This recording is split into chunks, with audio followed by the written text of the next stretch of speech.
Actuaire, c'est quelqu'un qui est expert en gestion de risque. Tout le monde, sans exception, dit je vais garder ma porte. Le million est derrière cette porte-là. Moi, j'aime les maths appliquées à la vie financière. Les jeunes qui doivent cotiser pour payer les prestations des gens plus âgés. Le calcul mathématique-là marche plus. Quand le taux d'intérêt baisse de 1%, que la dette actuarielle augmente d'environ 15%. Je savais qu'on pouvait bien gagner une vie comme salarié, 100, 200, 300, 400, 500 000. Je me suis rendu compte qu'il y avait des bonnies de quelques millions. Tu te rends compte que l'objectif principal de l'étude, de gonfler sa rémunération. Jerry m'a dit « burn the boat ». Si tu travailles 60 heures, quand tes pairs à toi travaillent 40 heures, à chaque 2 ans, tu travailles une année de plus qu'eux. Être généraliste va te rendre confortable, mais être un expert poussé dans quelque chose va te faire démarquer des autres. Des grands titres, des grands postes, mais concrètement, c'est quoi? Je suis Inès Hiraki et on se retrouve dans From Wall Street to Main Street, un podcast qui met des mots simples sur des métiers à l'apparence compliquée du monde des affaires. Bonjour à tous, on se retrouve dans un nouvel épisode de From Wall Street to Main Street. Aujourd'hui, on a la chance d'être avec Bilal Koder. Comment ça va, Bilal, aujourd'hui? Très bien, Inès. Merci. Et toi? Oui, ça va très bien, merci. Merci d'être avec nous aujourd'hui et de venir partager ta passion et ta carrière avec nous. Bilal est ancien actuaire et aujourd'hui propriétaire de parc de résidence de personnes âgées. Et aujourd'hui, on va se concentrer sur la première partie de ta carrière Parfait. professionnelle, donc Ouais. tout ce qui est actuariat, rémunération de dirigeants. Bon, on va passer par tout ça, mais vraiment pour commencer à se mettre dans le bain, est-ce que tu peux nous dire c'est quoi un actuaire avec tes propres mots? Oui, oui, tout à fait. Ben, il y a une définition très puriste, mais dans mes propres mots, un actuaire, c'est quelqu'un qui est expert en gestion de risque, en modélisation financière et en probabilité. OK? OK. Un actuaire, c'est quelqu'un qui a fait des cours de probabilité, de statistiques, de mathématiques financières. Tout ça dans l'optique de créer des modèles pour gérer des risques dans différents secteurs d'activité. Donc, de façon simple, c'est comme ça que je le définis. OK, et est-ce que tu différencierais ça avec quelqu'un qui gère les risques au sein d'une entreprise? Donc un gestionnaire de risque, c'est la même chose qu'un actuaire? Non, non, non, pas Pas du la même tout. Un chose? gestionnaire de risque, souvent, il va gérer les risques plus opérationnels, je Mmh. dirais. Un actuaire va gérer vraiment l'aspect risque financier, modélisation, projection. OK. Les actuaires, on est des experts de projeter dans le futur et ramener en date d'aujourd'hui pour voir qu'est-ce qui se passe Mmh. aujourd'hui en fonction des données futures. OK, parfait. Puis tu es entré à l'université à l'âge de 18 ans. Est-ce que tu savais déjà que tu voulais faire de l'actuariat? Tu savais déjà où est-ce que tu allais finir ou Ouais. c'est vraiment par hasard? Qu'est-ce qui t'a poussé, En fait, si quelqu'un te dit que dans sa jeunesse, il savait qu'il allait devenir actuaire, tu peux savoir que c'est un menteur, là. Moi, j'ai appris que l'actuariat existe au cégep. OK? Toute ma vie, moi, le seul métier que j'étais supposé faire, c'était médecin. OK. Parce que j'ai 2 parents, immigrants, un père libanais, une mère marocaine et on dirait que le seul métier qui existait pour eux, c'était la médecine, Ouais. comme bien des parents, dans nos pays. Alors moi, jusqu'au cégep, j'ai pris le parcours standard sciences pures au cégep pour rentrer en médecine et j'avais une amie à moi qui a décidé d'aller en actuariat, qui m'a parlé de l'actuariat. Puis quand j'ai compris c'était quoi, j'ai eu une illumination, OK? La discussion avec mes parents, elle a été difficile, très difficile, quand je leur ai dit que je voulais plus aller en médecine et bien en actuariat, mais finalement, après coup, je crois qu'ils sont, très contents de ma décision. Alors ça, au cégep que j'ai pris la décision d'aller en actuariat parce que j'avais une passion, sans borne pour les mathématiques, depuis mon tout jeune âge. Une petite anecdote que je peux peut-être te raconter, quand j'étais jeune, au primaire puis au secondaire, la meilleure période durant la journée, c'est la récréation, d'habitude, pour la majorité des gens. Pour toi, c'était le cours de Moi, maths? c'est les calculs mentaux. À chaque jour, le professeur, le matin, faisait des calculs mentaux. Puis c'était mieux pour moi que l'éducation physique ou la récréation. Donc, juste te dire que Ouais. j'aime beaucoup les mathématiques. Ouais, non, ça se voit. Puis Ouais, tantôt, quand tu nous as parlé d'actuariat, tu as vraiment défini ça avec faire écho avec la probabilité. ouais. Moi, je me demande, c'est quoi, on va dire, le premier rapport que tu as eu avec les probabilités?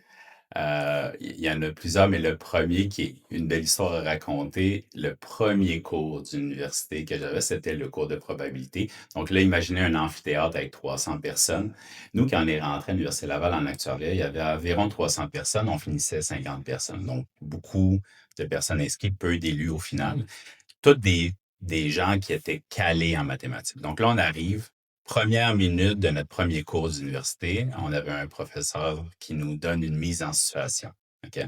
Il pose la question, vous avez 3 portes. Derrière une des portes, il y a 1 million de dollars. Derrière les 2 autres portes, il n'y a rien du tout. Puis il demande quelle porte choisissez-vous? Là, on dit par exemple la porte numéro 1.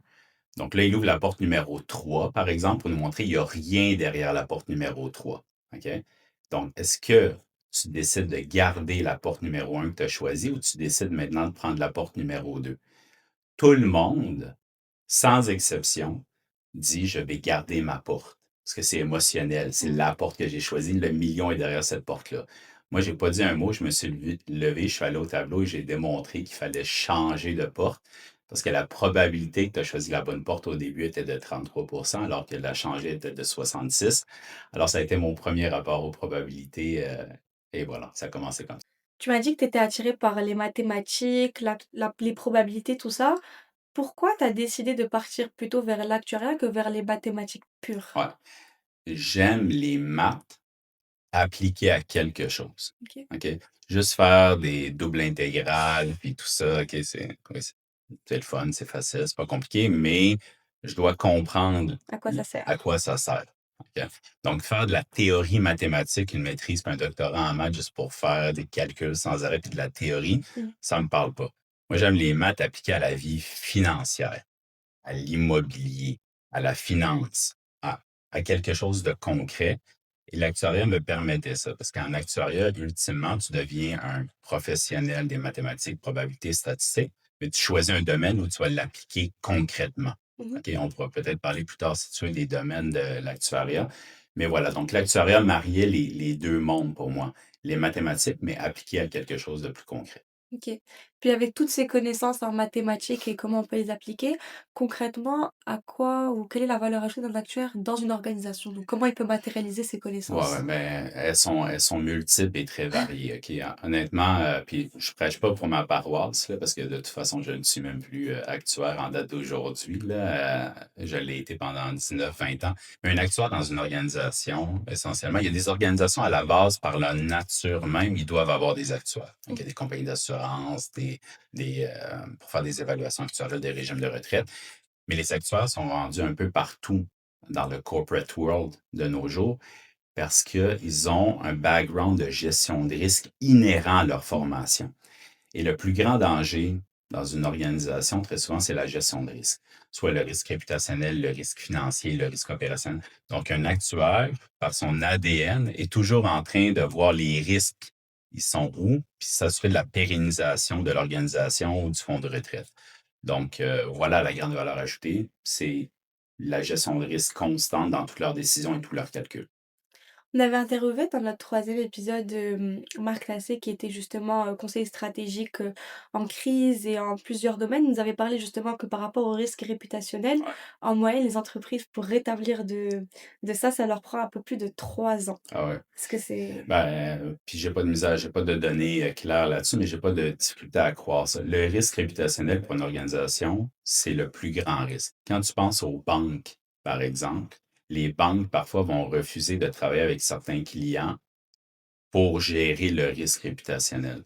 Il y a quelques années, il y a un gros groupe de résidences de personnes âgées, je vous en parle parce que tu sais que je suis dans le domaine, qui a littéralement fait faillite mmh, suite à un événement qui est arrivé dans une de leurs résidences. Donc, l'ensemble de l'organisation qui valait quelques milliards s'est effondré en raison d'un seul événement. Donc, le risque réputationnel ne peut pas uniquement te coûter de l'argent, peut littéralement mettre la pérennité de l'organisation en danger. Donc, c'est clairement le plus gros risque pour l'ensemble des organisations. et comment justement, je dévie un petit peu de la trajectoire, mais moi je me demande comment justement un actuaire peut modéliser le risque réputationnel? Est-ce qu'il va considérer tous les événements possibles qui peuvent arriver, sachant qu'il y a des événements qu'on ne peut pas prédire, donc c'est comment que tu modélises ce risque-là? Ah, très bonne ta question. En effet, un acteur essaie de modéliser tout ce qui peut être modélisé avec des données disponibles. OK. Mais en effet, on ne peut pas tout modéliser parce que premièrement, on ne connaît pas tout ce qui peut arriver dans le futur d'un et toutes les données fiables n'existent pas nécessairement. Donc, c'est pour ça que les modèles stochastiques puis les modèles actuariels sont constamment en évolution pour inclure de plus en plus d'intrants et d'hypothèses pour essayer de couvrir l'essence de tous les risques. Mais en effet, Mmh. il y a des choses qui ne peuvent pas se calculer ou s'anticiper pour le futur, clairement. Puis je dévie encore une fois, mais en parlant de ça, ça me rappelle aussi dans notre dernier épisode, on parlait d'investissement quantitatif et donc de traduire des données qualitatives en données quantitatives pour les utiliser dans ces types de modèles. Est-ce que justement il y a aussi des modèles qui se développent parce que comme le risque réputationnel ou d'autres choses, ça peut venir d'articles, de paroles ou de gens qui s'expriment, de la personnalité, de la tonation de la voix, de l'humeur dans les annonces. Parfois, il y a des gens qui analysent même, quand le la Fed va faire une annonce, par C'est ça, exemple, sur le taux d'intérêt, c'est ça. ils vont analyser le ton de la voix. Est-ce que la personne, elle a l'air, confiante ou pas? Pour savoir justement, quelle va être, l'annonce et donc est-ce que dans l'actuariat, vous traduisez aussi ces données qualitatives en chiffres et comment se fait la Je conversion? dirais un peu moins. Un peu OK, moins. un peu moins. C'est vraiment principalement des données OK. quantitatives disponibles. Mais l'exemple de la Fed, quand le chairman de la Fed parle, en effet, tu as bien raison qu'il y a beaucoup de gens qui essayent de comprendre son ton de voix 5 secondes avant qu'il annonce le taux directeur, la hausse ou la stabilisation ou la baisse. Dans les modèles actuels, je te dirais, c'est beaucoup plus vanille et plate que Mmh. ça. C'est vraiment des données quantitatives principalement. OK, parfait. Puis, tu as parlé qu'il y avait plusieurs domaines dans lesquels, l'actuariat pouvait s'exercer, comme principalement l'assurance. Mais donc, est-ce que tu peux nous parler un peu des autres modèles? Parce que je pense initialement, l'actuariat, c'était on pensait directement à l'assurance, Ouais. mais je pense qu'aujourd'hui, il y a beaucoup plus de domaines, ça Tout à s'applique fait. pas uniquement à ça, Tout à c'est fait. ça? Tout à fait. De façon normale, il y a encore deux grands domaines, on va dire. Le domaine de l'assurance qui se subdivise en deux grandes catégories, l'assurance de dommages et l'assurance vie. Quand on parle d'assurance de dommages, c'est assurer la maison, la voiture, les biens. OK? Donc, la prime que tu payes pour ton assurance habitation, c'est un actuaire qui l'a calculé. Donc, l'assurance de dommages, l'assurance vie, l'assurance sur ta vie. Donc, un actuaire va projeter ta vie jusqu'à ton décès. OK? C'est ça qu'on fait constamment. On tue les gens à un moment donné pour calculer combien ça coûte. C'est un peu morbide, mais c'est ça quand même. Donc, il y a le domaine de l'assurance. Il y a un autre grand domaine qui est le domaine du consulting. OK? Donc, la consultation qui a trois sous-catégories. Régime de retraite, assurance collective, gestion d'actifs. Gestion d'actifs, en gros, les actuaires vont être impliqués pour aider les fonds de pension à décider leur mix d'investissement. Mmh. OK? Donc, 60 en actions, 30 en obligations, 10 en revenus fixes. La deuxième catégorie, assurance collective, les actuaires vont être impliqués pour être sûr que le régime d'assurance collective il est optimisé. Tout ce qui est assurance, médicaments et tout ça. Première catégorie de la consultation que j'ai dit, c'est les régimes de retraite. Ça, c'est les actuaires qui vont dire aux grands fonds de pension à prestations déterminées combien l'employeur et l'employé doivent cotiser à chaque année pour respecter les engagements futurs de tous les retraités. Mmh. OK? Essentiellement, il y a des retraités. Prenons Air Canada, par exemple. Air Canada a des retraités actuellement et des futurs retraités. Ben, l'actuaire va faire vieillir toutes les personnes au sein du régime de retraite pour savoir combien ça coûte, puis les ramener en date d'aujourd'hui pour dire à l'employeur, ben, tu dois cotiser 32 millions cette année pour respecter tes engagements futurs. Ça, initialement, c'était les deux grandes catégories d'actuaires. OK? Assurance, consultation. Maintenant, je te dirais qu'il y a une troisième catégorie qui embauche beaucoup d'actuaires, c'est le domaine de la rémunération globale. Mmh. OK? Qui a été un domaine que j'ai touché à peu près la moitié de ma carrière. Donc, tout ce qui est calcul de régime d'intéressement à long terme, les calculs de boni annuels, OK, avec des modèles mathématiques quand même compliqués. Puis après ça, il y a des postes corpaux en finance, comptabilité et tout ça. Beaucoup d'actuaires se retrouvent dans des postes corporatifs un peu plus standards ou même des vendeurs de produits d'assurance. Moi, j'ai deux très bons amis qui sont rendus exécutifs dans une grosse combinaison où ils vendent des produits d'assurance Mmh. parce qu'ils ont le côté vendeur et ils ont le côté qui comprennent bien le Ouais. produit. Donc, les actuaires, maintenant, peuvent se placer, je te dirais, un peu partout. Il demeure encore les deux catégories principales, mais honnêtement, on est rendu un petit peu partout, les actuaires. Là, je vais un peu dévier du sujet quand tu as parlé, de régime de retraite. Oui, Moi, je me pose la question un peu sur la viabilité du régime, parce qu'il y a beaucoup ouais, d'échos par rapport, surtout en France, comme quoi, à chaque fois on recule l'âge de la retraite pour pouvoir, améliorer les contributions. Puis ceux qui maintenant contribuent au régime d'épargne retraite, ils pourront peut-être pas toucher cette retraite après. Est-ce que toi tu as un avis sur la question ou, ouais, j'ai un avis sur la question. Le gros problème, tu me parles de la France, mais c'est un peu le même problème aussi au Canada qu'on a avec la pension de sécurité de vieillesse puis la Régie des rentes du Québec au Québec. C'est que le taux de natalité dans les pays occidentaux a tellement été faible que tu as peu de cotisants pour payer les prestations de tous les retraités. Mmh. Prenons juste le Québec, OK, qui est plus près de nous. Donc là, on a une bulle démographique au Québec où on a beaucoup de retraités et on va en avoir beaucoup, beaucoup plus dans les prochaines années. Les baby boomers rentrent à la retraite. Et on a fait très peu d'enfants depuis les 20, 30 dernières années, mais c'est les enfants, donc les jeunes, qui doivent cotiser pour payer les prestations des gens plus âgés. En ce moment, ce calcul mathématique-là ne marche plus. Donc, la seule façon de régler ça, c'est de repousser l'âge de retraite comme ils font en France ou d'augmenter les cotisations au régime gouvernemental. Puis le pourcentage de cotisation de la Régie des rentes du Québec depuis plusieurs années, il a augmenté sans cesse. Euh, donc, c'est inévitable qu'à un moment donné, il y a un mur qui va être frappé, selon moi, dans ces régimes-là. Puis c'est la réalité et la tempête qu'on est en train de vivre aujourd'hui, clairement. Puis toi, tu penses qu'à long terme, j reculer l'âge de retraite ou juste augmenter les cotisations, c'est la bonne solution? Ou est-ce que tu penses qu'il y aurait une autre solution, Il y a pas d'autres solutions. Malheureusement, là, il y a pas d'autres solutions actuellement, à moins qu'il y ait plein d'enfants qui se mettent à apparaître, dans les différents pays puis que les taux de natalité augmentent. Repousser l'âge de retraite en même temps, c'est une solution qui fait aussi du sens parce que l'espérance de vie augmente. mmh, On n'a plus la même espérance de vie aujourd'hui qu'on avait il y a 30 ans. S'il y a 30 ans, la retraite était à 65 ans, puis aujourd'hui, on vit 6, 7 années plus longtemps qu'il y a 30 ans, il y a un argument pour dire que peut-être que la retraite devait être repoussée de 2, 3 ans. C'est quand même logique, on vit plus longtemps, mais les tous ensemble. capacités de quelqu'un à travailler, à 60 ans Ouais. restent les mêmes maintenant ou il y a quelques années? Il y a quelques années, oui, mais tu dois regarder, Inès, sur une longue période. OK? Regarde, il y a 40 ans, les gens de 65 ans aujourd'hui sont beaucoup plus Ouais. actifs que les gens. Puis là, je généralise, là, OK? Mais toute chose étant égale par ailleurs, les gens d'aujourd'hui sont plus actifs et plus en santé au même âge que le même âge il y a 40 ou 50 ans. OK. OK? Et l'espérance de vie elle-même augmente sans arrêt. OK, parfait. Et donc, est-ce que tu penses que, étant donné que c'est un régime qui voit un petit peu ses limites de plus en plus, est-ce qu'il y aurait une autre solution? Pas dans le sens avec ce régime-là, mais plus dans le sens où, chacun devrait commencer à préparer sa propre retraite ou son indépendance financière, de son côté et est-ce qu'on verrait Ouais. peut-être la fin des cotisations pour les régimes de retraite? Ouais. En fait, les régimes gouvernementaux, voilà comme un filet de sécurité minimum. Les régimes gouvernementaux ne vont pas te donner une retraite adéquate, là. Mmh, Si quelqu'un se base uniquement sur la RRQ, la Régie des rentes du Québec, pour avoir une belle retraite, ça va être un peu compliqué. OK? Donc, c'est un complément. Pour moi, les régimes gouvernementaux sont un filet de sécurité, une base. Après ça, c'est une combinaison d'employeur-employé. L'employé, donc la personne, l'individu, a clairement une responsabilité de prendre à un moment donné sa retraite en main, là. mmh. OK?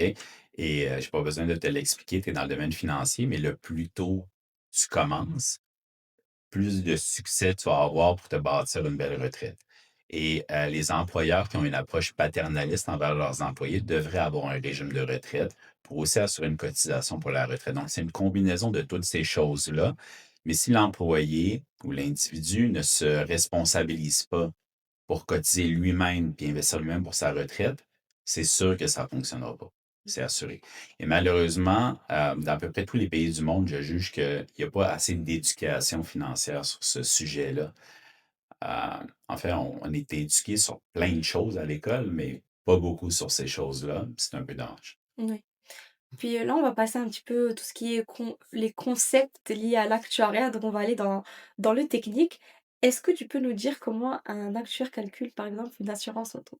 Oui, tout à fait. Une assurance auto, premièrement, comme tu l'as mentionné, c'est l'actuaire qui calcule l'assurance auto. Et un jeune homme de 22 ans versus une femme de 50 ans, disons qu'ils ont la même voiture, ils vont clairement pas payer la même prime. Pourquoi ils vont pas payer la même prime? Ce qui conduisent vraiment Et pas de quand la même manière. voilà, tout à fait.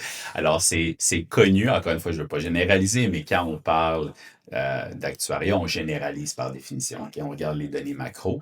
Un jeune homme de 22 ans conduit de façon plus téméraire qu'une dame de 50 ans généralement. Donc le risque d'accident est plus élevé. Donc, le risque pour l'assureur de payer une prestation pour réparer la voiture est plus élevé. Donc, la prime va être plus élevée. OK? Donc, comment que les actuaires calculent la prime assurance auto pour répondre à ta question? C'est qu'il y a environ des centaines de critères qui rentrent dans le modèle. Les principaux, c'est le sexe, l'âge, le type de voiture que tu conduis. Donc du coup, les femmes font moins d'accidents que les hommes? Je dirais pas ça comme ça, mais on pourrait dire ça. On pourrait dire Donc ça. les femmes conduisent mieux? Oh, j'irai pas là aujourd'hui, Inès, mais je vais te laisser conclure là-dessus. Mais la marque de la voiture, c'est très important parce qu'il y a des marques de voitures qui sont connues pour être une conduite plus sportive, par exemple. Il y a même la rue ou la ville ou le quartier où tu vis influence. Donc, des centaines de critères, OK, qui rentrent dans un modèle, puis qu'à la fin, ils donnent une probabilité à chaque moment que tu fasses un accident ramené en dollars d'aujourd'hui. Puis c'est ça qui donne la prime d'assurance. OK. OK? Donc c'est ça qui fait que la prime est différente pour chaque personne. Exactement. Exactement. Et par exemple, si tu as plusieurs voitures, OK? Disons que là, moi, j'ai plusieurs voitures. La prime que je vais payer sur ma deuxième, troisième voiture, elle va être un peu moins élevée. Mmh. Pourquoi? C'est parce que l'assureur comprend très bien que tu ne conduis pas trois En voitures en même même temps, temps. ouais. Donc, ils vont tout le temps te demander, l'assureur, tu fais combien de kilométrage par année? Là, je te donne des détails précis. Mmh.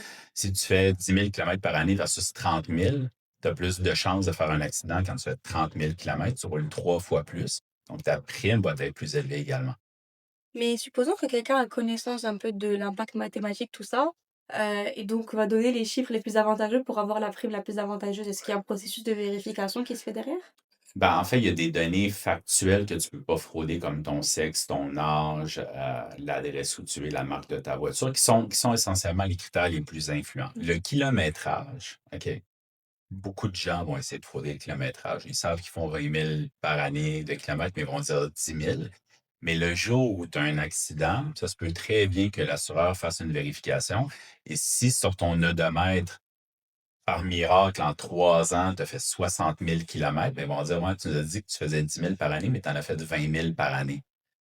Puis là, donc là, tu as fait une fausse déclaration. Donc on rembourse pas. Tu pourrais ne pas être remboursé. Donc, je recommande vraiment à tout le monde, quand on donne des informations à un assureur, soyez précis. Soyez précis. Puis depuis le début de l'épisode, on a parlé un petit peu de concepts comme la probabilité, l'espérance, le risque. On a oublié de les définir. Est-ce que tu pourrais les définir assez simplement? Définir quoi exactement, excuse-moi? Probabilité, Ouais. espérance, risque. OK. La probabilité, c'est le risque d'occurrence d'un événement. Donc, encore une fois, on va y aller de façon morbide. Quelle est la probabilité qu'une jeune femme de 25 ans décède lors de son 25e anniversaire? Probabilité en bas de 0,1. Quelle est la probabilité qu'une femme de 65 ans décède durant le 65e anniversaire? Probabilité peut-être de 2. Quelle est la probabilité qu'une femme de 88 ans décède durant les probabilités de peut-être 24. Donc, la probabilité, c'est le risque qu'un événement arrive à une donnée précise. OK? Je te parle de décès parce que quand tu calcules des évaluations actuarielles pour des régimes de retraite, tu fais décéder les gens chaque année, comme je te l'ai expliqué. Donc, ça, c'est pour la probabilité. L'espérance, c'est une combinaison de probabilités et d'autres choses. L'espérance de vie, par exemple, c'est de dire aujourd'hui, Inès, qui est jeune, je ne te demanderai pas ton âge, mais tu es jeune, quelle est la probabilité que Inès vive jusqu'à... Non, pas ça. Quelle est l'espérance de vie de Inès d'aujourd'hui, sachant ton âge et que tu vis au Canada? Ben, peut-être que ton espérance de vie est de 88 ans. OK? Quelle est l'espérance de vie d'une femme qui a déjà 86 ans? Son espérance de vie va être plus que 88 ans, Mmh. puisqu'elle est déjà rendue à 86 ans. Elle n'est pas décédée entre 25 ans et 86 ans. C'est Donc, comme le schéma que vous nous avez montré avec les portes. On a déjà ouvert une porte, donc on sait déjà voilà. donc là, à partir du moment où on est à 86. Très bon parallèle. Exactement, c'est exactement ça. On vient d'effacer toutes les probabilités de décès entre 25 ans et 86 ans. Il reste juste les probabilités de décès futurs. Donc, l'espérance, c'est on projette un événement dans le futur avec toutes les probabilités pour donner l'espérance de vie, par exemple. OK, parfait. Puis j'ai vu que tu aimais vraiment beaucoup tuer les gens, au fur et à mesure Ouais, des c'est ça. années. comment on fait pour projeter la vie de quelqu'un, Ouais, sur, des tables de mortalité. Les ouais, actuaires ont des, tables de mortalité de l'Institut canadien des actuaires, puis, il y a des tables de mortalité très poussées puis très précises qui démontrent à chaque âge, dépendant de ton sexe et où tu vis, ta probabilité de les décès. femmes vivent plus longtemps? Les femmes vivent plus longtemps? La réponse est oui, mais l'écart est en train de s'amoindrir. En date d'aujourd'hui, on ne peut plus vraiment dire que les femmes vivent plus longtemps, mais historiquement, oui, il y avait un delta d'espérance de vie de peut-être 3 4 ans entre une femme et un homme. Aujourd'hui, c'est beaucoup plus minime que ça. OK. OK? Donc, c'est pour ça qu'on parle beaucoup de décès sans arrêt, parce que c'est ça la réalité quotidienne, là. Quand tu es un actuaire en régime de retraite, tu travailles avec des tables de mortalité. Euh, donc, euh, donc, voilà pour répondre à ta question. OK, parfait. Puis tout à l'heure, tu as parlé un petit peu, de justement la chance que tu, meures à 25 ans est inférieure à 99 ou bah, inférieure à 1. Et ça fait beaucoup écho à des concepts, en mathématiques financières. Donc je me demandais s'il y avait des choses un peu similaires en actuariat comme par exemple, la valeur à risque ou le expected shortfall qui Ouais. sont des qu'on utilise beaucoup dans justement la modélisation de données financières. Est-ce Ah, que c'est aussi utilisé dans l'actuariat? on utilise que ça. OK. On utilise, il y a 2 choses qu'on utilise sans arrêt, c'est la probabilité et les mathématiques financières. Parce que, encore une fois, on va reprendre l'exemple du décès. Quand on calcule, on fait décéder la personne à chaque année, mais on ramène constamment en données d'aujourd'hui. Donc, on actualise. Donc, dans le fond, un actuaire, autant dans les modèles mathématiques, immobiliers ou autres, on fait une actualisation des flux futurs en date d'aujourd'hui. L'actualisation se fait avec plusieurs paramètres, mais principalement le taux d'intérêt. Tu sais que si je te parle de 1 000 dans 8 ans, si je veux le ramener en dollars d'aujourd'hui, je vais dire 1000 divisé par 1 plus l'intérêt Mmh. exposant 8. Donc, on ramène à chacun avec l'intérêt, multiplié par la probabilité que l'événement arrive dans les 8 prochaines années. OK? Donc, l'actualisation des flux futurs multiplié par la probabilité d'occurrence de l'événement, c'est que ça que les actuaires font. OK? Par exemple, les actuaires dans le domaine de l'immobilier vont projeter les cash flows futurs d'une entreprise ou d'un immeuble, puis vont les ramener en dollars d'aujourd'hui également. D'où la VAR que tu me parlais. Donc, oui, oui. OK. Ça fait partie du quotidien. OK, parfait. D'ailleurs, le cours de mathématiques financières que j'avais, je pense, à ma première session universitaire, et à ce jour, le cours que j'aurais préféré de toute ma vie. Ah ouais? Ah ouais. Même l'examen professionnel, à l'époque, ça a peut-être changé, mais l'examen numéro 2, c'était l'examen de mathématiques financières, qui était aussi de loin l'examen que j'avais préféré. Non, mais je vois, tu me mentionnes beaucoup les calculs stochastiques, tout ça, donc on voit un petit peu ton amour pour ça. Je sais qu'on a passé un peu de temps sur les concepts un peu techniques et c'est sûrement la partie que tu as préférée. Mhm. Mais là, on va passer un peu plus sur le qualitatif parce que tu as choisi du coup de faire du consulting. Mhm. Pourquoi tu as voulu faire du consulting au lieu justement de l'actuariat traditionnel?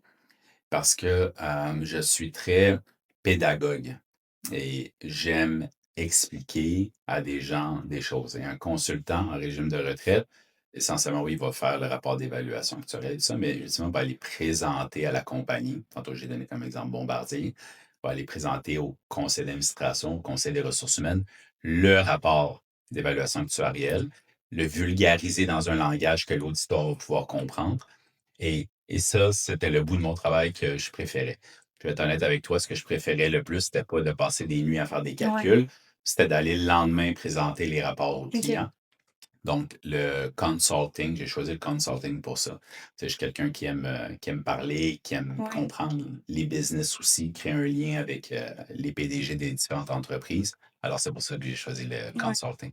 Et régime de retraite, parce que consulting, j'aurais pu choisir d'autres branches du consulting. Régime de retraite, ça me parlait. C'est comme des concepts que je comprenais et qui étaient évidents pour moi. Donc, voilà, Ouais. c'est pour ça. Mais c'est sûr qu'il y a beaucoup cette image de du coup, l'actuaire. Il y a en fait, en général, dans le secteur financier, il y a cette image de soit tu es en train de parler avec les gens, tu es en train de faire de la vente, soit tu es derrière l'Excel toute la journée. Exact, exact. Et au fur et à mesure des différents épisodes et des différentes entrevues, j'ai pu remarquer que c'est pas du tout le cas. Mhm. Même en audit, même, en dans le côté quantitatif, tu peux avoir justement cet aspect relationnel et donc ça fait plaisir de voir que même dans l'actuariat, c'est pas seulement de la modélisation et des Non, non. maths infinies, mais justement parce qu'il y a beaucoup de personnes qui et j'en fais partie, je j'aime beaucoup les maths, mais j'ai besoin de cet aspect client, j'ai besoin de cet Ouais, aspect de rencontrer les gens, de parler, de présenter et donc moi aussi je pense que ma partie préférée, ça aurait été la ah, présentation, mais intéressant. du coup, ça fait plaisir de voir que c'est un mix des 2 Ouais. et que ouais. C'est un mix des 2, mais tu dois être fort dans les 2. Ouais, Je te donne un exemple. Si tu es juste bon à faire des calculs, tu progresseras pas en consulting comme d'autres. ouais, Si tu es uniquement bon à parler et à présenter, mais tu comprends pas la ouais, théorie, tu seras pas un très bon vulgarisateur. ouais. Les meilleurs consultants sont ceux qui comprennent vraiment le backup mathématique et qui sont capables de le vulgariser. Si tu es capable de scorer dans ces 2 choses-là, tu vas être une consultante redoutable. Ouais. Bah, d'ailleurs, dans l'épisode avec, Éric Falardeau qui est partner à McKinsey, justement, lui, il avait un background en ingénierie. Donc, vraiment, j'ai l'impression qu'en général, en consulting, plus tu as un background quantitatif, plus tu vas, facilement, exceller parce que tu as un peu ce raisonnement cartésien et Exact. tu comprends vraiment la logique des choses. Donc même dans la façon dont tu vas présenter tes arguments ou comment tu vas gérer la vente, comment tu vas gérer la discussion, tu as cet aspect, analytique qui va pas numériser, mais qui vraiment genre, comme en mathématiques, tu as une hypothèse, tu as comment la résoudre, tu passes par les Ouais, différentes étapes, c'est un algorithme ouais, et donc ça fonctionne comme ça dans ta tête et parfois ça facilite un petit peu les tout à fait. Tu sais, le plus grand défi, pour les consultants, puis, je disais toujours ça aux gens dans mon équipe, tu dois être capable, puis là, peut-être que j'ai pu fuir un peu, là, mais tu dois être capable de te mettre dans les chaussures de ton auditoire, mmh, sans infantiliser ton auditoire.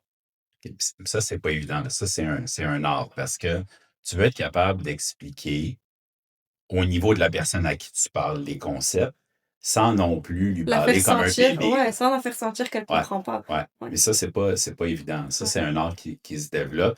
Quand tu es capable de bien, placer l'aiguille, là, en fonction de ton auditoire, généralement, c'est très positif. Puis du coup, quand tu as choisi justement le consulting, tu as choisi ensuite, régime de retraite. Ouais. Alors pour être honnête, moi, à mon âge, quand j'entends régime de retraite, ça a pas l'air d'être quelque chose, de fascinant. C'est facile. Alors pourtant, c'est vraiment le domaine qui intéresse le plus les actuaires. J'aimerais que Ouais. tu m'expliques pourquoi c'est comme un jeu? Pourquoi c'est autant fascinant, les régimes de retraite alors que d'un point de vue extérieur, quand on entend ça, ça sonne pas comme ça l'est? Ouais, mais déjà, mais moi, ça m'a fasciné, là, les régimes de retraite, là. Je pense que tu le vois, là, mais, premièrement, c'est une lourde responsabilité. Tu tu t'assures de la retraite de retraités actuels, mais aussi de jeunes de 20, 30, 40 ans. Tu es la personne qui calcule combien d'argent chaque année la compagnie doit mettre pour payer les prestations de retraite de tous ces gens-là. Puis on avait des clients qui avaient 20, 30, 40 000 employés, là. Donc, tu sens une lourde responsabilité. Déjà ça, c'est valorisant, OK? Après ça, pourquoi moi j'aime les régimes de retraite? Parce qu'à un moment donné, c'est très concret. Mmh, Heu, tu sais, c'est pas rocket science, là. Le mmh, calcul l'est un peu, mais le concept l'est pas. Tu amènes quelqu'un à 65 ans, tu calcules sa prestation de retraite pour le reste de sa vie et tu actualises tout ça aujourd'hui, ça donne un coût. C'est facile à comprendre mmh. pour la majorité du monde. C'est explicable, c'est concret, puis tu es capable de mettre des chiffres là-dessus. Encore une fois, rappelle-toi ce que je t'ai dit au début, j'aime les mathématiques appliquées Appliqué, à ouais. quelque chose de concret. Puis je retrouvais ça dans les régimes de retraite et tu deals avec des conseils d'administration, des conseils des ressources humaines qui sont très souvent des gens très sophistiqués. Donc ça fait des discussions, très intéressantes. Alors, ouais. Puis justement, tu mentionnes que tu as justement la retraite et on va dire l'avenir de des milliers de personnes entre tes mains. Qu'est-ce qui pourrait se passer s'il y a une erreur dans les données ou c'est quelque chose qui est mal calculé? Ouais, Ce serait quoi les conséquences concrètement? ouais. Les chances que tu l'échappes sont assez faibles parce que puis c'est déjà arrivé qu'on recevait des données erronées, mais tu fais tout le temps une réconciliation année sur année pour voir les Mmh. deltas puis expliquer chaque écart. Mmh. OK? Parce que des fois, il y a des écarts sur la mortalité, il y a des écarts sur le taux d'intérêt. Il y a plein de types d'écarts que tu dois toujours expliquer. Si d'une année à l'autre, tu as un écart énorme sur l'âge des participants, ben là, tu vas devoir fouiller, ressortir toute la liste de participants que tu avais il y a un an, aujourd'hui, revérifier toutes les dates de naissance de tout le monde. Un- une grande partie du rapport d'évaluation que tu aurais, c'est la page qui explique les écarts. OK? Du moment que tu expliques les écarts, tu sais que tu fais plus d'erreurs. Donc, même si le client t'envoie des données erronées, tu ne pourras pas les échapper, tu vas les capter, les erreurs. Mmh. Mais ça arrive. Par exemple, que c'est déjà arrivé qu'un client a envoyé la liste de toutes les personnes et les dates de naissance de tout le monde étaient décalées. OK? Ça a donné des résultats vraiment bizarres, là. La première fois qu'on a calculé les chiffres, mais on s'en est rendu compte assez vite. Alors voilà.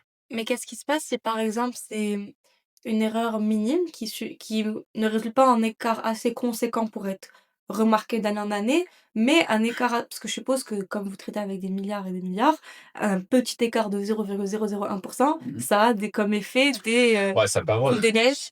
Ouais. En effet, ça peut avoir. Regarde, on prend un scénario hypothétique que la cotisation que tu as communiquée à l'employeur pour l'année 2026 est 2, 3, 4, 5, 10 millions plus basse qu'il aurait dû cotiser. OK. L'année prochaine, tu reprends une photo dans tous les cas. Mmh. Donc, tu peux te récupérer. OK. OK? Et de toute façon, année sur année, il y a tellement de choses qui changent. Juste une fluctuation du taux d'intérêt. Je vais donner un exemple quantitatif, Inès, pour que tu vois la sensitivité des taux d'intérêt sur le passif actuariel. OK? Là, je vais bien te l'expliquer. Quand le taux d'intérêt baisse de 1%, OK? C'est arrivé. Donc, le taux d'intérêt pour évaluer ton régime baisse de 1%. Le passif, donc la dette actuarielle, augmente d'environ 15%. OK? Donc, quand tu as un passif actuariel de, on va dire, 500 millions, il vient d'augmenter de 75 millions d'un seul coup à cause d'une fluctuation de 1% de taux d'intérêt. C'est pour ça que je te dis qu'à chaque année, il y a tellement de variables que tu peux t'ajuster Mmh. dans le temps de toute façon. OK. Mais ouais. Puis justement, est-ce que tu as un exemple ou une anecdote où c'est déjà arrivé qu'il y ait une erreur dans la modélisation ou peu importe et J'ai des exemples où on a eu des données erronées, mmh, mais quand on calculait les écarts, on les a capturés. OK, Donc non. Je pense qu'on n'a jamais fait d'erreur au final dans un rapport d'évaluation. OK. Puis, je vais revenir un peu plus tôt, tu avais mentionné justement quand tu parlais des mathématiques financières que Ouais, c'était, ton examen favori, le deuxième ouais, des examens professionnels d'actuariat. Donc pour devenir actuaire, il faut passer un certain nombre d'examens, d'actuariat. ouais, Est-ce que tu peux développer un peu plus donc, quelle est l'utilité justement de ces examens tout à et fait. où est-ce que toi tu en es rendu et Ouais, comment ça s'est ouais, passé pour toi? tout à fait. Là, je peux plus te dire en date d'aujourd'hui, c'est quoi, je vais te parler moi à l'époque, c'était quoi? À l'époque, il y avait 8 examens professionnels pour avoir le titre d'actuaire. 8 ou 9?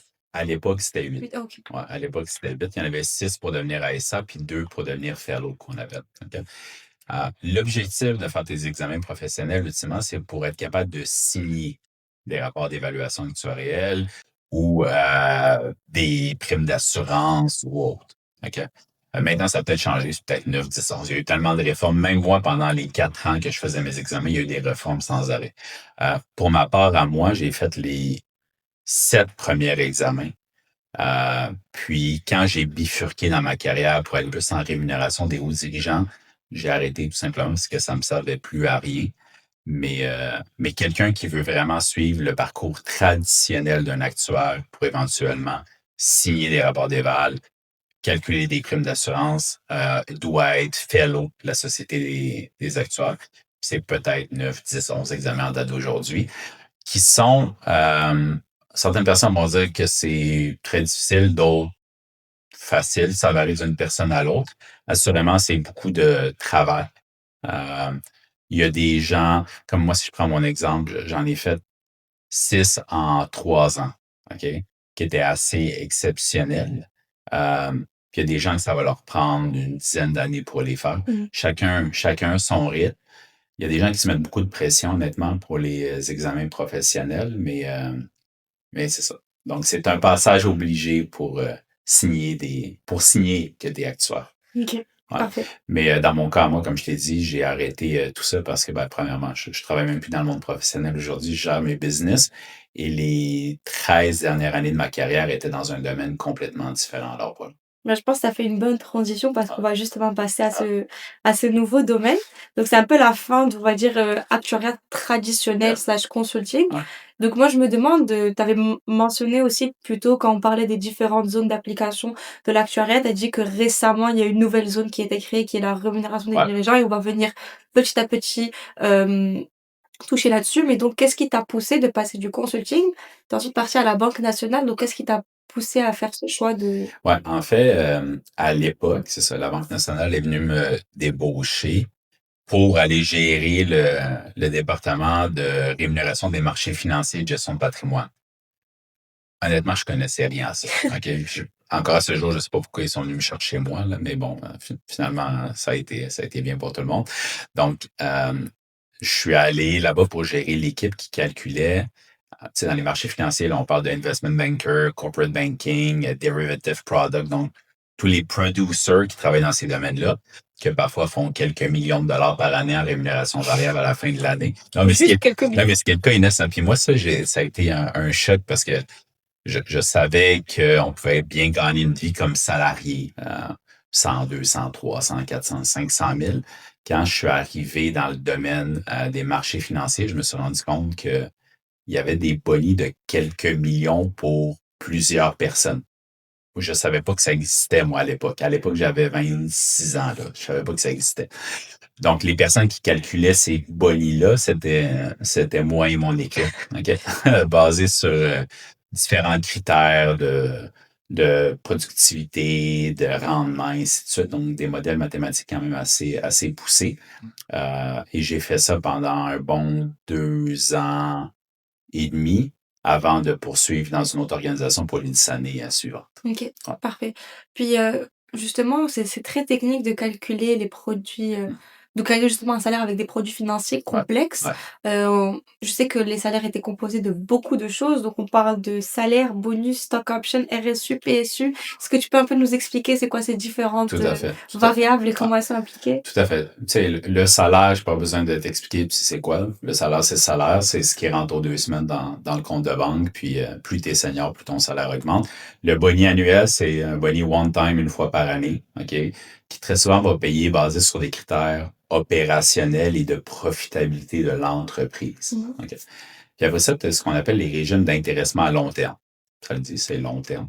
C'est des montants puis des véhicules qui vont payer dans 3, 4, 5, 6 ans. Par exemple, des RSU, des RSU, c'est l'acronyme de Restricted Share Units, OK? Donc, admettons que tu es un dirigeant d'entreprise ou dans les marchés financiers, je vais te donner un certain nombre d'actions fictives de la compagnie, OK? Je vais te dire, admettons, OK, Inès, je te donne 10 000 actions fictives et je vais te les payer dans 3 ans. Si tu es là dans 3 ans, si Mmh. tu t'en vas, tu les perds, Inès. OK. Fait que là, tu travailles pendant 3 ans. On arrive à la troisième année.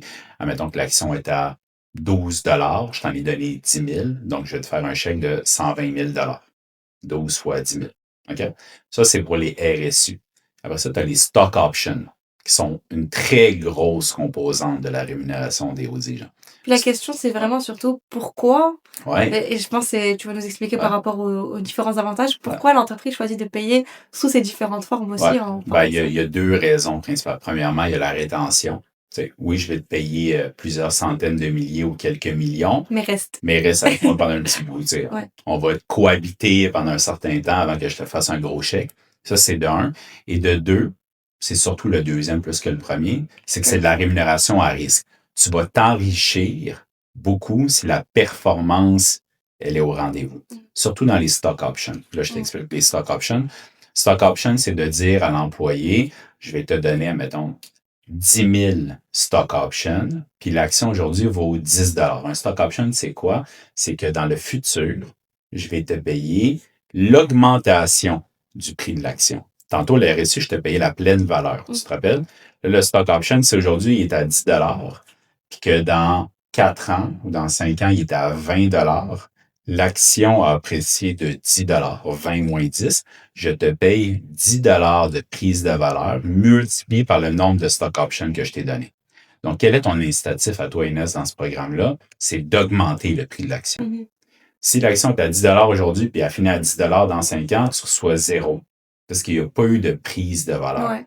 OK. Ça revient à l'objectif ultime de l'entreprise qui est de satisfaire les actionnaires? C'est enligné, Ouais, je le dis un peu autrement, mais tu as raison, c'est d'enligner l'intérêt avec ouais. l'intérêt des actionnaires. Tout à fait. Donc, c'est une rémunération à risque qui est alignée avec le plan stratégique et les actionnaires et qui est conditionnelle à un certain temps au sein de l'entreprise. OK.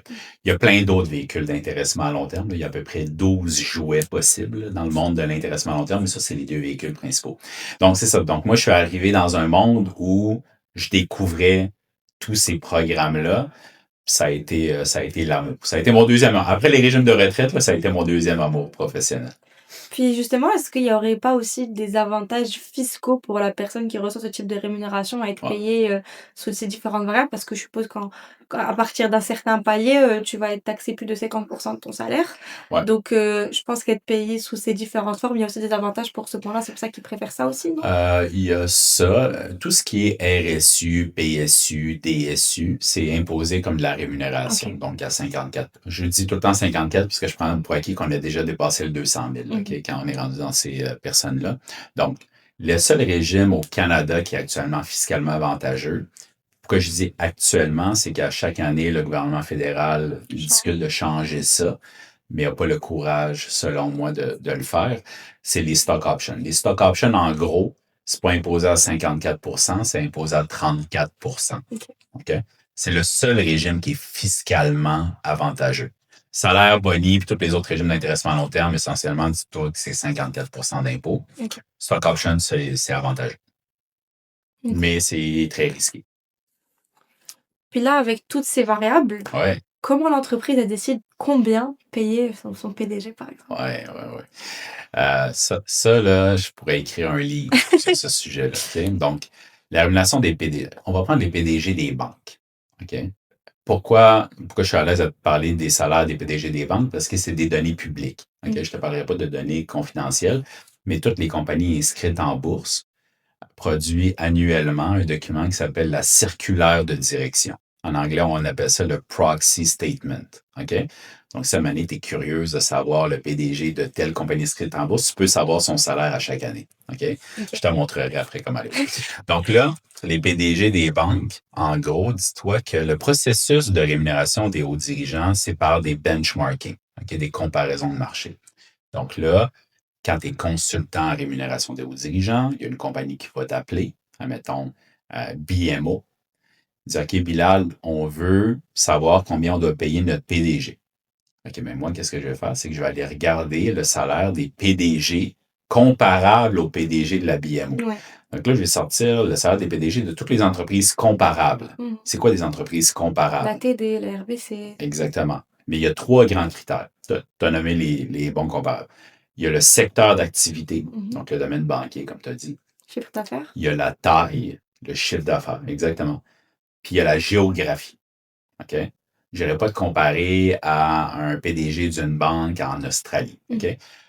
Donc, on essaie de créer un groupe de comparaison qui répond un peu à ces trois critères-là. Ce n'est pas uniquement des banques, c'est pas des compagnies d'assurance aussi. C'est un peu le même secteur d'activité. OK? Donc, la taille, le secteur, la géographie. On va regarder les PDG de toutes ces compagnies-là, parce que les données sont publiques, puis quand elles ne sont pas publiques, on s'arrange pour les avoir. Puis là, la BMO va décider, OK, la médiane est à 13 millions. Le B75, le troisième quartile, est à 15 millions. Le 25e percentile est à 9 millions. Puis eux vont juger, ben nous, notre PDG à la BMO, on veut le placer où? Est-ce que c'est le plus senior de tous les PDG dans l'industrie? Peut-être qu'on va le placer au 75e percentile. Si c'est un jeune, un PVP qui vient d'être promu PDG, va peut-être être au premier quartile. Mmh. OK? Donc, on leur montre des données de marché, puis ils se positionnent en fonction de ça. Donc, la rémunération des hauts dirigeants est en fonction de comparaison par rapport au marché. OK. Il y a beaucoup de défauts à cette méthode-là. OK? Je vais t'en donner juste un, c'est que ça crée une inflation sans arrêt dans la rémunération des hauts dirigeants. Je te donne un exemple. Si tu as 5 compagnies dans les comparables, OK? Puis je vais donner des chiffrons. Le PDG le moins payé est à 1 million, le deuxième est à 2 millions, 3 millions, 4 millions, 5 millions. OK? La politique de toutes les compagnies, c'est de payer autour de la médiane. Mmh. La médiane, dans l'exemple que je t'ai donné, c'est 3 millions. Mmh. Right? Parfait. Le PDG qui est payé 5 millions là, l'année prochaine, ils vont pas le baisser à 3 millions, ils vont le garder à 5 millions. Lui qui est 4 millions, ils vont pas le baisser à 3 millions, ils vont le garder à 4 millions.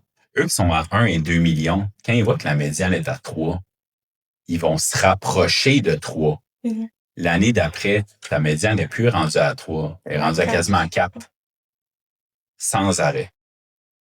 OK? Ça, c'est une réalité, là. Mmh. Depuis, je pense que ça fait peut-être 20 ou 25 ans que la rémunération des hauts dirigeants elle est publique dans les proxy statements. Depuis ce temps-là, on voit une inflation puis une boucle sans fin dans la rémunération. Ça a augmenté d'à peu près combien pour cent en 25 ans? Ah, ça serait pas, non, non, mais des multiples, là, c'est plus des pourcents, c'est des 20x, là, Waouh! oh, ouais, oh, Eh ben, ouais. Ouais. Alors, voilà. moi je me demande, Bilal, la rémunération, c'est un sujet assez sensible, on va dire tout le monde veut maximiser sa rémunération. Donc est-ce que c'est pas déjà arrivé que tu sois confronté à des situations où il y avait un peu des conflits d'intérêts et comment tu gères ça? Ouais. En effet, la nature humaine, elle est ce qu'elle est. Donc, des fois, on pense plus à notre nombril qu'au bien de l'organisation, malheureusement. Oui, des conflits d'intérêts, j'en ai vécu des dizaines. Je vais donner un exemple très concret qui vient quand même assez souvent puis assez fréquemment. Quand on me contactait pour conduire une étude de rémunération pour les hauts dirigeants d'une société. OK? Donc, disons une compagnie qui a une cinquantaine de VP, le PDG commande une étude pour ses collègues. Donc, c'est 49 Mmh. relevant direct.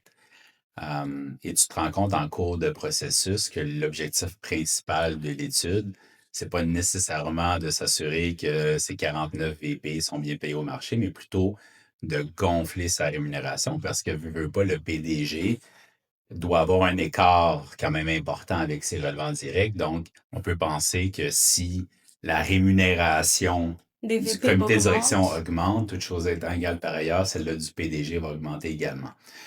Ça, malheureusement, ça arrive trop souvent. OK? C'est pour ça que ce type de mandat-là doit souvent plus émaner du conseil d'administration, du comité des ressources humaines. OK. Moi, très tôt dans ma carrière, je refusais de prendre n'importe quel mandat qui était commandité par le PDG.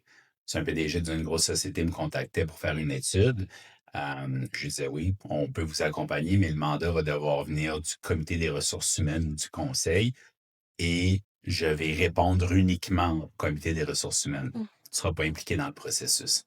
Donc, ça, c'est la façon de régler le conflit d'intérêts, mais oui, malheureusement, on pense parfois plus à notre nombril qu'autre chose. Puis je suppose qu'en tant qu'actuaire, il y a peut-être d'autres situations similaires auxquelles tu peux être confronté ou on parle d'éthique.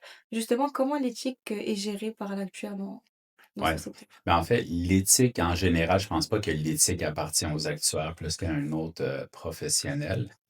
Mais un actuaire, on va dire un actuaire qui est éthique, peut peut-être avoir une coche de plus étant donné qu'il connaît la gestion de risque. Dans l'éthique, il y a beaucoup de voir tous les risques afférents autour de nos décisions.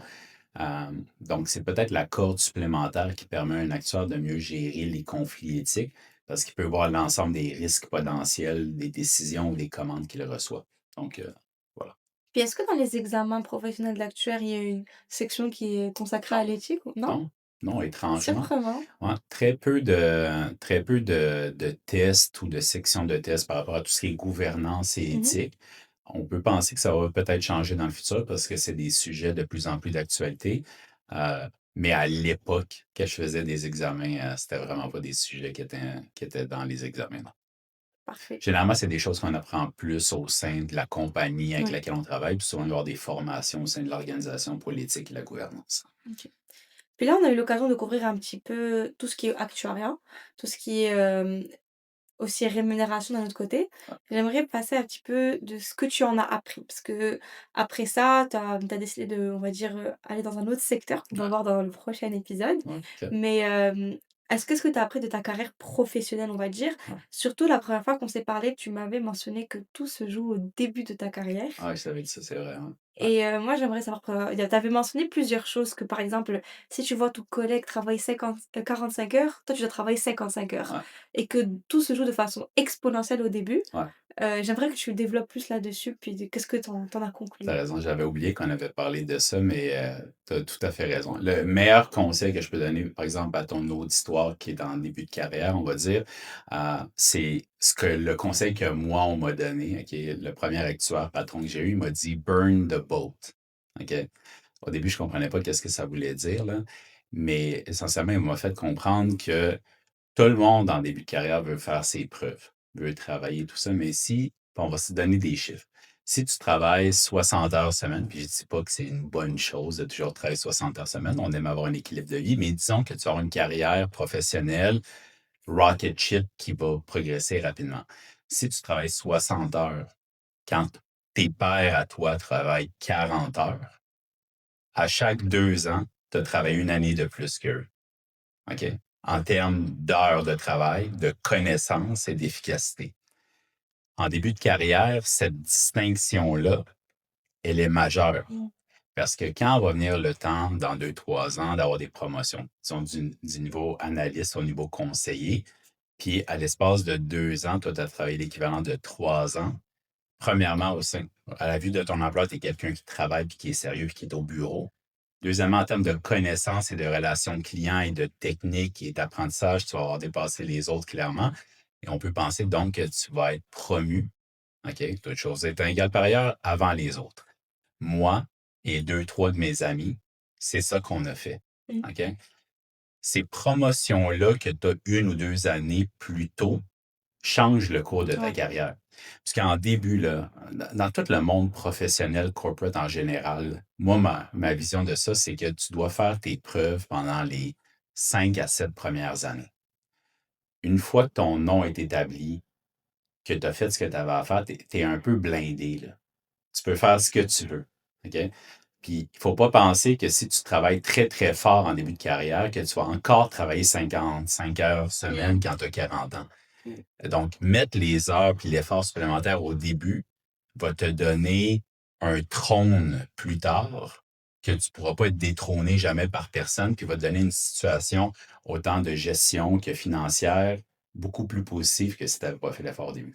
Donc, le conseil que je donne, c'est soyez respectueux envers votre employeur, soyez diligent, mettez l'effort, mettez le extra effort également. Ça va changer le cours de votre carrière au complet. 5 ans travailler fort peut changer les 35 années qui suivent. Mmh. Donc, c'est ça le conseil que je donne. Après ça, chacun a la vie qu'il veut avoir. Il y a des gens qui veulent avoir une conciliation avec leurs activités, tout ça, puis ils veulent pas nécessairement avoir une carrière rocket ship que j'appelle. Mais si c'est ça que vous voulez avoir, il faut mettre le temps et les efforts au début. OK. Ouais, Ouais, ouais, je vois. Puis, en termes de carrière en actuariat, ouais, à qui tu recommanderais une carrière en actuariat? Quel type de profil, on va dire, ouais. à part ceux qui préféraient les calculs mentaux à la Ouais, récréation? ouais, ouais. Non, mais tu sais, les calculs mentaux est pour démontrer que quand tu as un esprit, parce qu'on ne peut pas être bon dans tout. Ouais. OK? On a des majeurs et des mineurs. Quand tes majeurs sont dans le domaine des mathématiques, les chiffres, les, les cartésiens, résolution de problèmes, l'actuariat est clairement fait pour toi, là, parce que l'actuariat est l'école qui va t'ouvrir plein de portes par la suite. OK? Quand tu rentres en actuariat, l'avantage, c'est premièrement, tu vas étudier, tu vas travailler dans un domaine avec lequel tu as des facilités mentales, OK? Puis tu vas tirer un plaisir. Parce que quand on travaille quelque part où on a une facilité mentale, on en tire un plaisir. Ça devient une passion. Ça devient une passion et aussi, ça ne te met pas dans un silo fermé pour les 40 prochaines années. Mmh. Comme je te dis, j'ai commencé en régime de retraite, j'ai bifurqué en rémunération des marchés financiers pour finir en rémunération des hauts dirigeants dans des grosses sociétés. J'ai des amis qui ont changé de carrière 3, 4 fois en cours de route.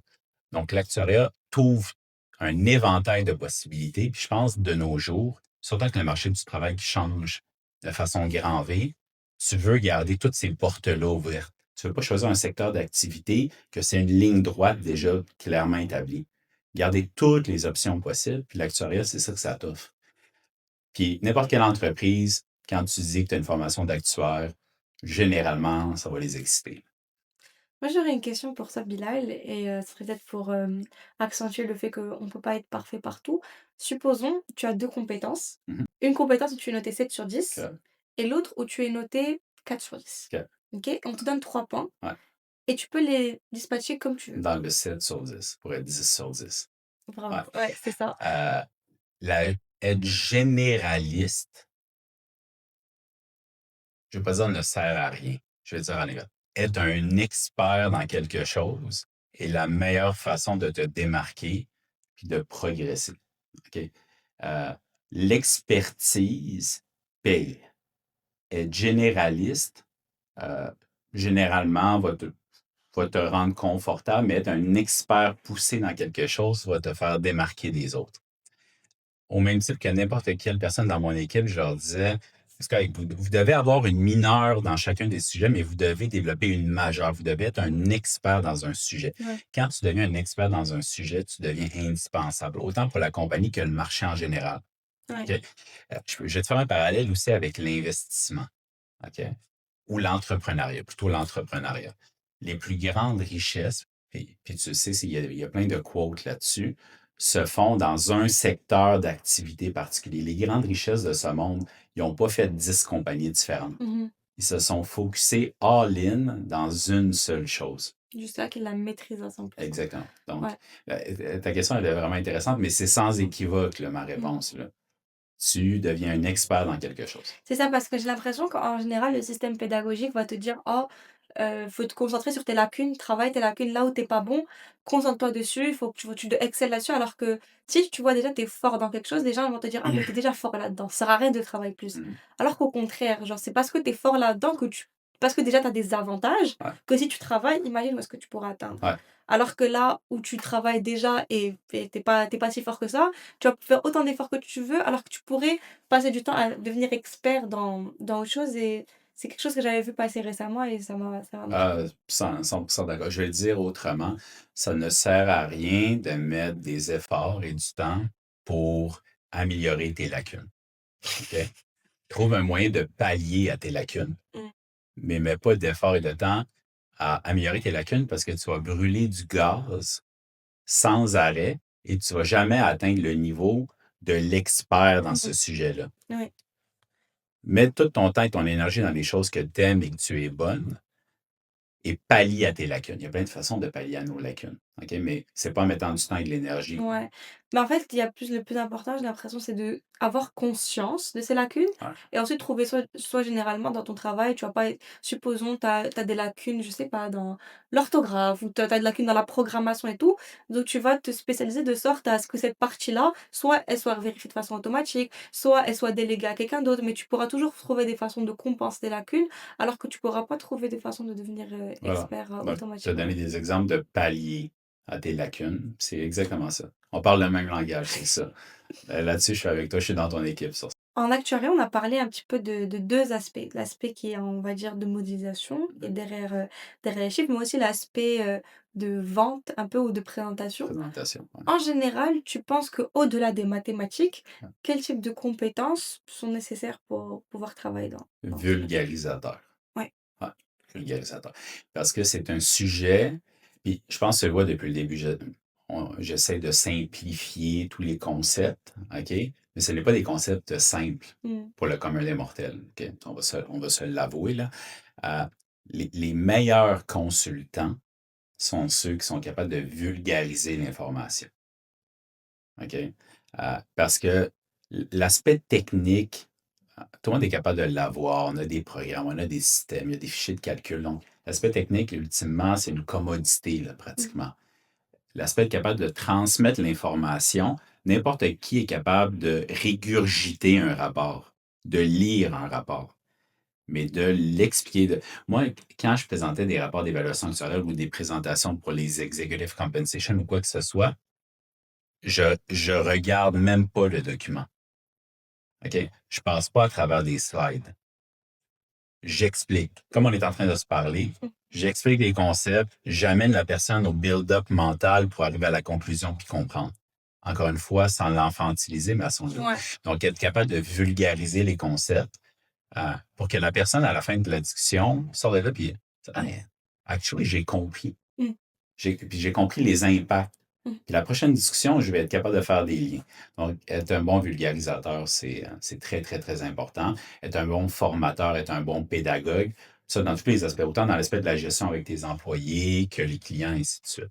Donc, c'est la plus grande qualité qui, malheureusement, n'est vraiment pas donnée à tout le monde. Je dirais que c'est une minorité de personnes qui le font bien.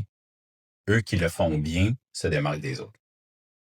Puis, tu as parlé justement ici de comme quoi les concepts techniques ne sont pas «si importants» entre guillemets, puis que le plus important c'est la capacité de vulgarisation qui reste quand même des compétences assez qualitatives et ça me fait beaucoup penser justement à la place de l'intelligence artificielle va prendre dans justement tous ces aspects techniques, ces aspects de modélisation.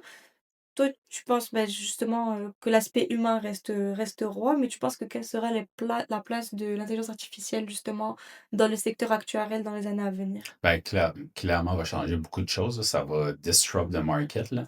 Mais beaucoup plus, encore une fois, dans le background, Mmh. de bâtir les modèles stochastiques. OK? Les actuaires, pendant des années, mettent des heures et des heures à développer des modèles mathématiques pour avoir différentes hypothèses qui ont un lien entre eux. OK? Une corrélation avec les hypothèses, c'est bien beau mettre des données dans un système, mais elles doivent avoir un lien entre elles, là. OK? Euh, l'intelligence artificielle est probablement déjà en train de capable de le faire de façon beaucoup plus efficace. Mais le côté humain va rester honnêtement pour toujours. Parce que ultimement, tout ce travail-là derrière de mathématiques, à la fin, il y a un impact sur des vrais humains. Il y a un impact sur une prime que tu vas payer, une retraite que tu vas recevoir, sur ton stock option que tu vas recevoir. Donc, ultimement, le prestataire de tous ces calculs-là est un humain qu'il va falloir lui communiquer puis il va falloir lui expliquer. Ça, je pense pas que l'intelligence artificielle va être capable de le faire d'aussitôt.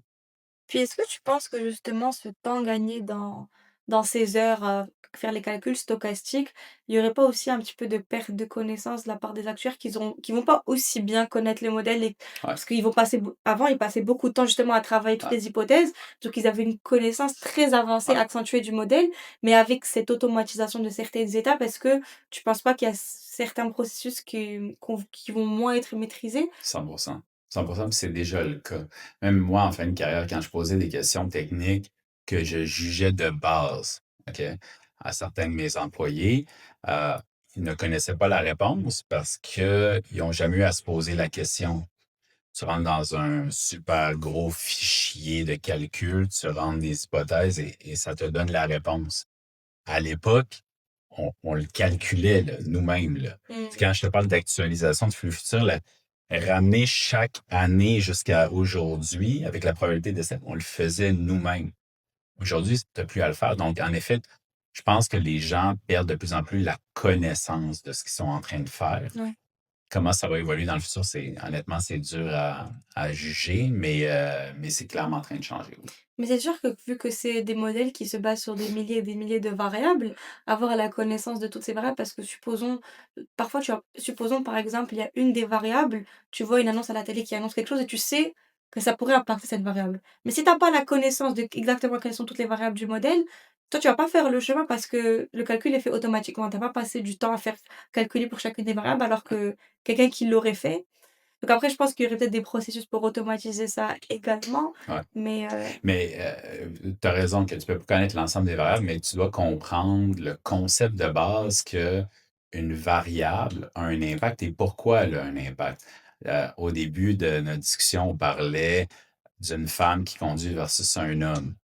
Puis tu m'as fait à la blague, mais tu avais raison. Donc, les femmes conduisent plus prudemment. Donc, tu as fait le lien que le sexe influence la prime en raison de la conduite de la femme versus l'homme.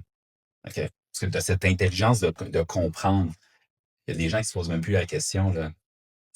Pourquoi la femme paye moins de primes d'assurance auto que l'homme? Ah, je sais pas, c'est ça que le modèle me donne. Ça, il mmh, faut pas se rendre jusque-là. ouais. Tu comprends? Mais de pas comprendre le calcul de chacune, en effet, mais il faut comprendre que les variables qu'on met ont un impact et pourquoi elles ont un impact. Parfait. Bah, écoute, pour couronner cet Ouais. épisode, on va partir, quelques décennies en arrière ou années ou décennies, je sais pas, Je 18 ans? 18 ans, ouais, ouais, ouais, donc Décennies? ouais, 22 ans, OK. exactement. Et du coup, si maintenant aujourd'hui tu avais 18 ans à nouveau, est-ce qu'il y a quelque chose que tu ferais différemment dans ta carrière? Et si oui, qu'est-ce que tu ferais Je différemment? je vais te répondre premièrement philosophiquement, puis après ça, moi, je changerais rien à la vie que j'ai eue, parce qu'on a C'est ça qui tu fais que tu es là exactement, aujourd'hui, donc ouais. exactement, puis, peut-être dans un deuxième épisode, on parlera de tout l'aspect entrepreneurial de ma vie. Ma vie m'a amené à où je suis aujourd'hui, Ouais. OK? Si j'avais un autre parcours, ça aurait probablement été très différent. Donc, juste philosophiquement, je ne changerais rien Mmh. de toutes les erreurs et toutes les bonnes choses que j'ai eues dans ma vie. Maintenant, si on oublie la philosophie de côté, encore aujourd'hui, je déciderais d'aller en actuariat et non en médecine. OK? Parce que l'actuariat, pour la raison principale et surtout pour le futur, ouvre honnêtement le plus de portes possible. OK. Euh, et je suis persuadé que dans les 5, 10, 15, 20 prochaines années, le marché du travail va tellement changer que eux qui vont être capables d'ouvrir le plus grand nombre de portes seront eux qui vont gagner. Si tu as été dans une profession tellement spécialisée qui te permet de faire une seule chose, tu vas peut-être devenir obsolète Mmh. éventuellement. Et c'est ça que j'essaie d'enseigner à mes enfants. Vous devez garder toutes les portes constamment ouvertes et l'actuariat permet ça. Ouais. Ouais. Ben c'est un très beau mot de la fin. Je sais pas si tu aurais quelque chose à ajouter pour conclure l'épisode? Ben, premièrement, je veux te remercier. Merci Encore à une fois, toi. vraiment, j'ai passé une matinée, agréable, De même. avec toi. Félicitations. Félicitations pour, ton podcast et tout ce que tu fais. Merci. Je rencontre beaucoup de jeunes, je fais beaucoup de mentorat, puis je rencontre beaucoup de personnes, mais, tu es dans une classe à part, Inès, sincèrement. Merci, c'est On gentil. se connaît pas beaucoup, mais j'ai adoré, tout ce que j'ai connu de toi aujourd'hui. Puis, j'ai rien d'autre à dire. Je te remercie beaucoup pour l'invitation, vraiment. Merci à toi. Franchement, on a passé un super bon moment à passer à travers la carrière d'un actuariat, l'industrie, voir comment ça peut évoluer, la rémunération, les différents concepts techniques. Donc, on a vraiment couvert, j'ai l'impression, une belle palette. Ouais, Puis, en tant que personne également, tu as cette capacité de vulgariser aussi merci. qui vient aussi de l'actuariat, qui permet à notre audience et à moi aussi de comprendre à peu près tout ce dont tu nous as parlé aujourd'hui. Puis là, on va se retrouver sûrement dans le prochain épisode pour parler de l'autre partie de ta carrière. J'ai déjà hâte.